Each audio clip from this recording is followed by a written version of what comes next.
I'm in Tacloban, which is in the Visayas region of the Philippines, waiting for Super Typhoon Haiyan, known as Yolanda by the Filipinos. It's coming right for us. We think the inner core is going to be in a couple of hours. Some say it's the strongest typhoon or tropical cyclone ever recorded, and it's coming right here.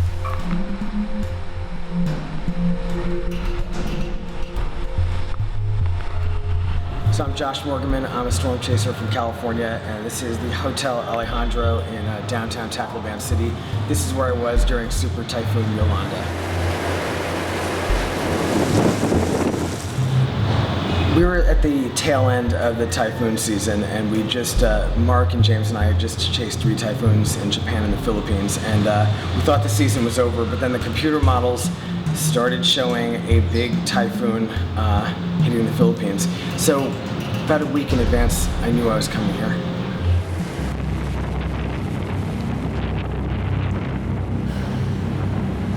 Okay, 6:30, sky's brightening a tad, and I'm wondering if we're in the moat between the inner rain bands and the eye wall. So I woke up the morning of the typhoon, and it was just kind of breezy and a little drizzly, and I was looking at the radar and satellite shots, and it looked like the typhoon was so close to us, and I was like, where is it? There's nothing happening. And I was standing up here in this balcony, and all of a sudden it just swept in. It was like a wall of rain and wind just coming in off the bay and sweeping across the city, and everything just went crazy. I think the eye wall of Typhoon Haiyan is very close to us now.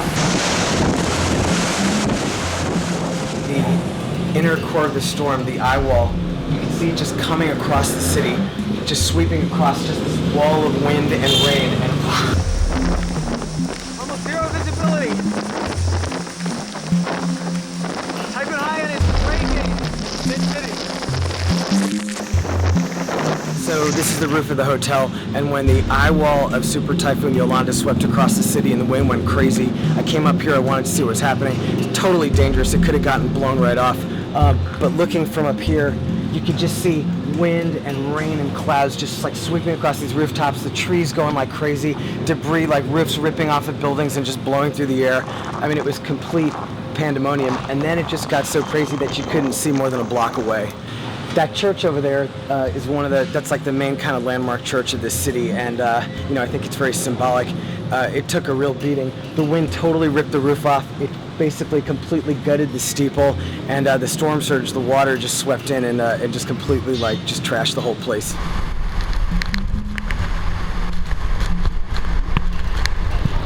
So this is the sunroom on the top floor of the hotel, and when the wind started going crazy, this room just got trashed. The wind literally tore it apart. The windows exploded, the window panes just tore out of the walls just like they were paper. The roof lifted off. It was just complete pandemonium. I was standing here filming, and I was sort of crouching low, trying to just get in the storm and capture it, for people who've never been in a typhoon, but also trying not to get killed.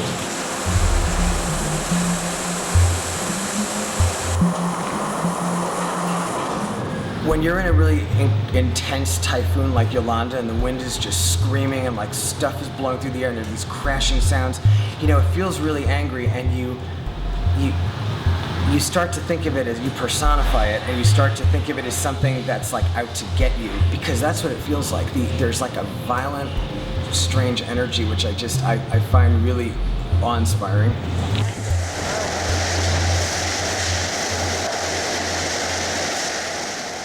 During the height of the storm, the wind was blowing like crazy and everything just turned white. All you could see was just whiteness and flying wreckage. When it started to die down and you could see, we noticed the whole city was underwater. Just the street, the pavement, everything was underwater, and it was rapidly rising. And those little buildings across the street were rapidly submerging. And I saw a door open and a family came out, a bunch of adults, and each one was carrying a child. And the water was just rushing at this point, and there was stuff blowing through the air, and they were struggling to get across the street to the hotel. And I was filming it, and I started to get very emotional. Like, I started to like cry. I just felt like, oh my God, they're not going to make it. And I got very upset, and I just that's when I ran downstairs to help.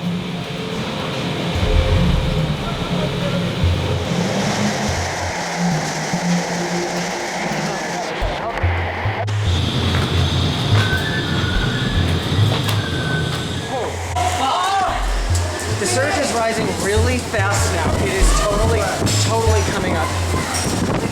So one moment that I vividly remember during the typhoon was I was on this staircase and the water was rapidly coming up, and all you could see was water. People were running up the stairs and like screaming, and you could hear glass breaking, and we realized that people were trapped in the ground floor rooms, and we had to do something to help them. Oh my God! Oh God! People on the ground floor rooms were trapped. They couldn't open their doors, and the water was rising, so it was just like these death traps. The people in the first floor rooms were smashing their windows open with lamps and stuff, and screaming for help. So a couple of us jumped into the water, and we basically dragged them out of the windows, just one at a time. Just pulled them out, put them on mattresses, and floated them to the lobby, to the main staircase, and got them upstairs. We carried children up. We carried an elderly man in a wheelchair up this, just dragged the chair up the stairs one step at a time. That guy actually turned out to be, we didn't know this at the time, the ex-mayor of Tacloban City, which was kind of incredible. No one in this hotel died. There were dead people outside the building after the cyclone passed, but everyone in here got through it, including the families across the street that had to get across the water to get in here for safety. So that was good. That was the one ray of sunshine in this, was that everyone here was okay.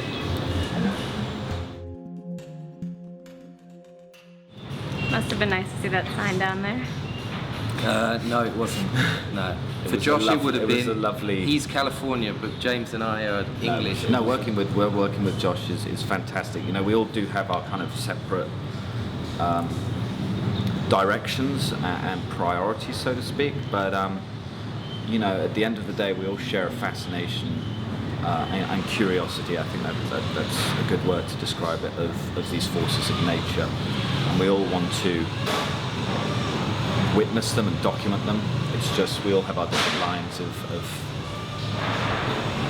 how far we'll go, and I think Josh is at the upper, more extreme. Josh is a storm chaser. Yeah, so, he'll want to get into the teeth of it no matter what.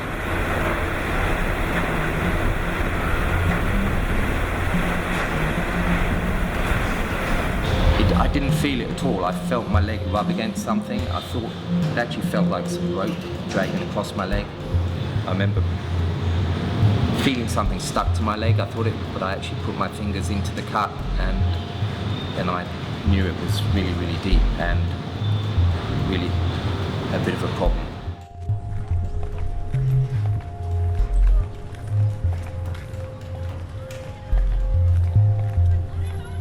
There was a Filipino fixer working with a crew also in the hotel, and he had a bit of first aid knowledge. He had one bottle of iodine, and I said, just empty that whole bottle into the wound and wrap it up.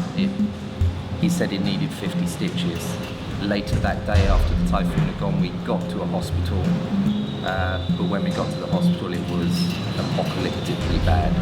There were people being operated on the floor in the halls of the hospital with no light, no painkillers. There were piles of bodies.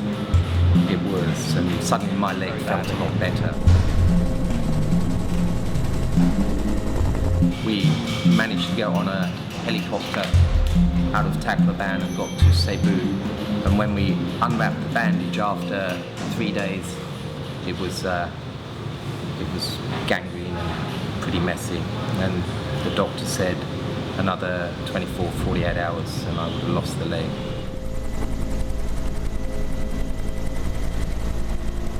My life outside of storm chasing, you wouldn't know that I was a storm chaser from the rest of my life. I'm just, I don't know, kind of a Southern California guy. I work out a lot, eat healthy, enjoy my life there. In a lot of ways, my life is it's kind of very tame and ordered and kind of safe, I guess. So we got some looting going on at a drugstore there by the looks of it. People are starting to get pretty desperate, it would seem. As you can see, we're just basically heading back to the hotel to meet Mark. This town is suffering. If you're a storm chaser, you are, I guess to some degree, there's something in you that wants that, just living on the edge, dangerous. I like it. I don't want to live my whole life, in this safe Southern California experience working in an office. Even among our team, we're all really different. And, I can't speak to the motivations of other chasers, but I will say this, I chase without apologies. I do this, and if you don't like it, sorry.